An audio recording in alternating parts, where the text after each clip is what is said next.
शरीरगत विद्युत शक्ति को सुरक्षित रखें, बढ़ाएं। विद्युत वैज्ञानिकों की दृष्टि में पृथ्वी एक चुंबकीय शक्ति से भरा पूरा गोला है। रासायनिक पदार्थों का अस्तित्व अवश्य है, पर उनकी क्षमता, कार्यप्रणाली, परिवर्तन पद्धति, सम्मिश्रण से रूपांतरण की प्रक्रिया जैसी हलचलों के पीछे वह विद्युत शक्ति ही काम करती है, जिसे प्रत्येक पदार्थ का प्राण कहना चाहिए। यदि इसका अपहरण कर लिया जाए तो वस्तु अपनी मौलिक विशेषताएं खो बैठेगी और मृत तुल्य बन जाएगी। यह तथ्य न केवल वस्तुओं के संबंध में है, अपितु जीवित प्राणियों के संबंध में भी है। जीवन और मृत्यु के बीच अंतर करने वाले तत्व को अध्यात्म की भाषा में प्राण कहा जाता है। भौतिक विज्ञानी उसे बिजली की ही एक किस्म मानते हैं। यह शरीर विद्युत जिसके शरीर में जितनी अधिक मात्रा में संचित होती है, वह उतना ही अधिक तेजस्वी, सुंदर, सक्रिय, स्फूर्तिवान, ओजस्वी, प्रतिभावान दिखाई पड़ता है। शरीर की रोग निरोधक शक्ति एवं मस्तिष्क की सूक्ष्मदर्शिता, दूरदर्शिता, बुद्धिमत्ता इसी विद्युत पर निर्भर है। स्वभाव की मिठास को आमतौर से आकर्षण कहा जाता है। अंगों की कोमलता में भी जिस सौंदर्य की झांकी होती है, उसमें भी शरीर शास्त्रीय दृष्टि से विद्युत कंपन की ही विशेष थिरकन समाई रहती है। किसी को आँखों में, किसी के होठों में, किसी की थोड़ी आदि में विशेष मनमोहकता रहती है। इसका तात्विक विश्लेषण करने पर मानवीय शरीर की बिजली ही लहराती सिद्ध होती है। इसमें जब कमी होने लगती है तो शरीर रूखा, नीरस, कुरूप, शिथिल, निस्तेज दिखाई पड़ने लगता है। आँखों में दीनता, चेहरे पर उदासी छाई रहती है। इस विघटन को देखकर इसी निष्कर्ष पर पहुंचा जा सकता है कि तेजस्विता की तरंगें शिथिल हो गई और अभिष्ट ऊर्जा का अभाव हो गया।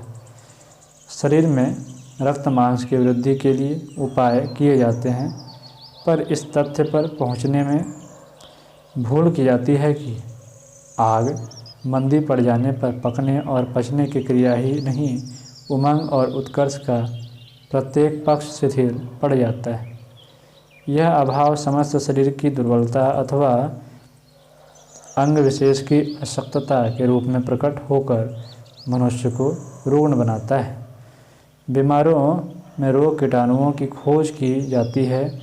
इसकी उपस्थिति कारण नहीं, लक्षण मात्र है। जिस जगह निर्जीव प्राणरहित मांस में कीड़े पड़ जाते हैं, उसी प्रकार देह में विद्युत की अभिष्ट मात्रा में जहाँ कमी आई, वहाँ उस अर्धमृत काया पर तुच्छ से कीटाणु अपना अड्डा जमाते और वंश बढ़ाते चले जाते हैं। यदि शरीर में गर्मी की, बिजली की आवश्यक मात्रा विद्यमान हो तो उसके प्रचंड तेज में किसी विजातीय द्रव्य को, रोग कीटक को जीवित रहने का अवसर नहीं रहता। बाहर के आक्रमणकारी कीटाणु उसमें प्रवेश करते ही जल भूनकर नष्ट हो जाते हैं। पृथ्वी की चुंबकीय शक्ति से जड़ चेतन जगत भरा पूरा लाभ उठाता है।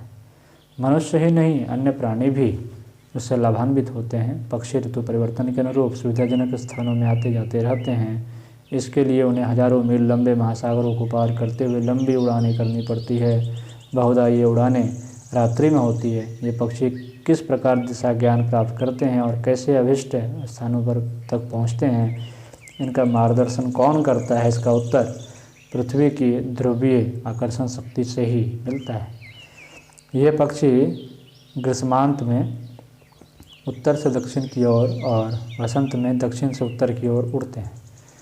अपनी अतीन्द्रिय चेतना के आधार पर ये पक्षी पृथ्वी की चुंबकीय रेखाओं का ही सहारा लेते हैं और बिना भूले भटके अपने अभिष्ट लक्ष्य तक जा पहुंचते हैं। अपने भीतर देवत्व का आकर्षण तत्व भरे हुए महामानव धरती की तरह ही अदृश्य रूप से असंख्य मनुष्यों का सूक्ष्म मार्गदर्शन करते रहते हैं। प्रत्यक्ष में भले ही उनकी यह क्रिया दिख नहीं पड़ती, पर अतीन्द्रिय चेतना के आधार पर असंख्य मानवों को उस अदृश्य प्रेरक से ऐसा प्रकाश, प्रोत्साहन और साहस मिलता रहता है जिसके सहारे वे लक्ष्य तक सफलतापूर्वक पहुंच सके। पक्षी ही क्यों, अति क्षुद्र जीव भी धरती की उस चुंबकीय क्षमता से अनायास प्रेरणा ग्रहण करते और प्रभावित होते रहते हैं। टर्माइट नामक एक कीड़ा अपना घर सदा पृथ्वी की चुंबकीय रेखाओं के समानांतर ही बनाता है। मनुष्य शरीर की गतिविधियाँ इसी व्यापक चुंबकीय प्रेरणा से प्रभावित हैं। जीव कोषों के सूत्र विभाजन की आरंभिक और मध्यावस्था का चुंबकीय शक्ति रेखाओं के साथ आश्चर्यजनक तालमेल है। कोषों के विभाजन में क्रोमोसोम निरंतर सेलों के ध्रुवों की ओर ही चलता है। विद्युत और चुंबक में परस्पर अत्यधिक घनिष्ठ संबंध है। डायनामो की रचना स्पष्ट करती है कि चुंबकीय क्षेत्र का परिवर्तन विद्युत धारा उत्पन्न करता है। इसी प्रकार यदि विद्युत धारा किसी लोह खंड में प्रवाहित की जाए तो वह भी चुंबक बन जाता है। ये तथ्य बताते हैं कि ऊर्जा क्षमता ही चुंबक के रूप में परिणत होती है और चुंबकत्व शक्ति के रूप में परिणत होता है।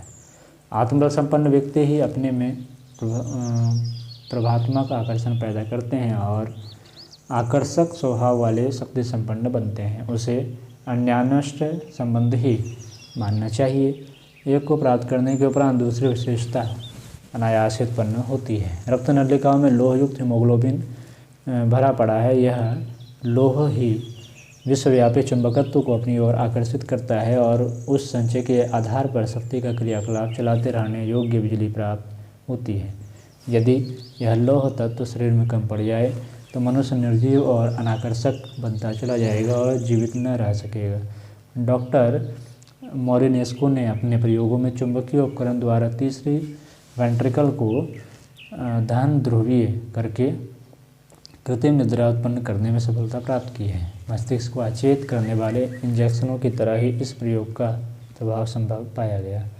लोहे के पलंगों की अपेक्षा लकड़ी की चारपाई की, लोहे की छड़ी या टीन के चादर से बने मकानों की अपेक्षा लकड़ी, मिट्टी या फूस के पटाव की अधिक उपयोगिता पाई गई। स्वास्थ्य की दृष्टि से उन्हें अधिक उपयुक्त इसलिए पाया गया कि ध्रुवीय विद्युत संचार का आकाशीय विद्युत का अनावश्यक संग्रह शरीर में न होने पाए।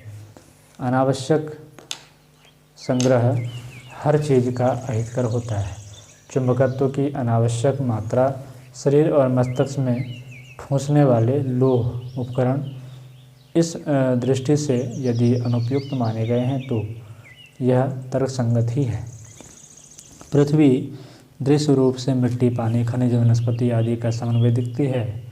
यह सूक्ष्म दृष्टि से देखने पर वह एक विशाल चुंबक ही प्रतीत होती है। मानव शरीर भी यूँ रक्त, मांस, अस्थि, त्वचा आदि का समूह दिखता है, पर तात्विक दृष्टि से उसे भी एक चलता फिरता सजीव चुंबक ही कहना चाहिए। शरीर का प्रत्येक कोशाणु एक विद्युत इकाई है।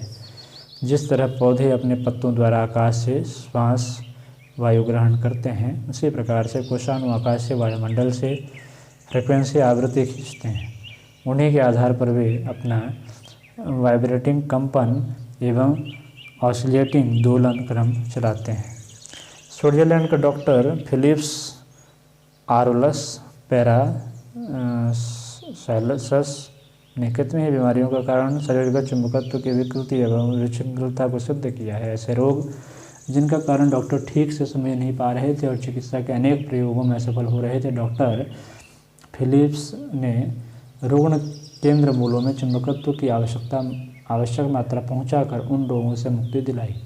चुंबकत्व का उत्तरी ध्रुव जीवाणु क्रिया को नियंत्रित करता है और दक्षिण ध्रुव शक्ति पोषण की आवश्यकता पूरी करता है।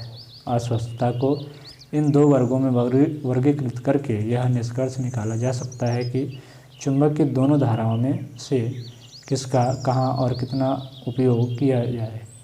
प्रख्यात चिकित्सा विज्ञानी फ्रांसिस विक्टर ब्रुसाइस और डॉक्टर हावर्ड डी स्टेनगल ने चुंबक चिकित्सा के अनेक उदाहरणों का विवरण प्रस्तुत करते हुए बताया है कि उसकी उपयोगिता और संभावनाएं विश्व की किसी भी चिकित्सा प्रणाली से कम नहीं है। मस्तिष्कीय विकृतियों में साधारणतः औषधियों का उपचार कुछ विशेष कारगर सिद्ध नहीं हुआ है। मूढ़ता, मंदबुद्धि, आवेश, आदतों की जकड़न से लेकर मृगी और उन्माद तक के औषध उपचार यूँ होते तो हैं, पर उनका प्रभाव अति स्वल्प ही देखा जाता है। इस क्षेत्र में जो थोड़ी बहुत सफलता मिली है, उनका श्रेय विद्युत चिकित्सा को ही है। बिजली के झटके देकर अक्सर मसनक और उन्माद का इलाज मानसिक अस्पतालों में किया जाता है और उनमें सफलता भी मिलती है। डॉक्टर के हिडाल ने मस्तिष्क की मूढ़ता और विकारग्रस्तता के लिए चुंबक का प्रयोग करके यह बत पाया कि इस माध्यम से उन कोषों को अधिक सुविधापूर्वक स्पर्श किया जा सकता है जो इस प्रकार की रुग्णता के लिए उत्तरदायी हैं। मनुष्य शरीर में बिजली की उपस्थिति न तो स्वल्प है और न महत्वहीन।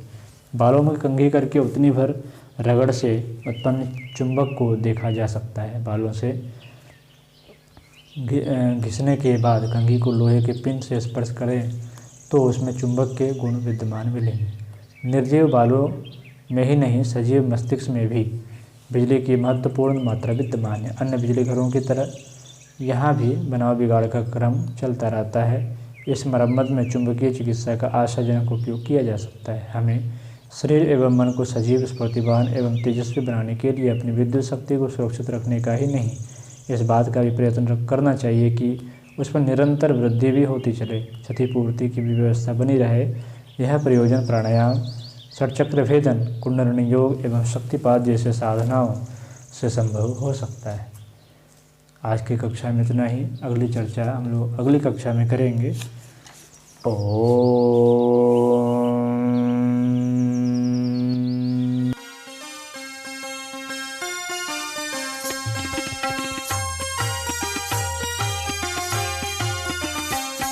चलो गुरुदेव के सपने सजाने की शपथ ले लें। चलो गुरुदेव के सपने सजाने की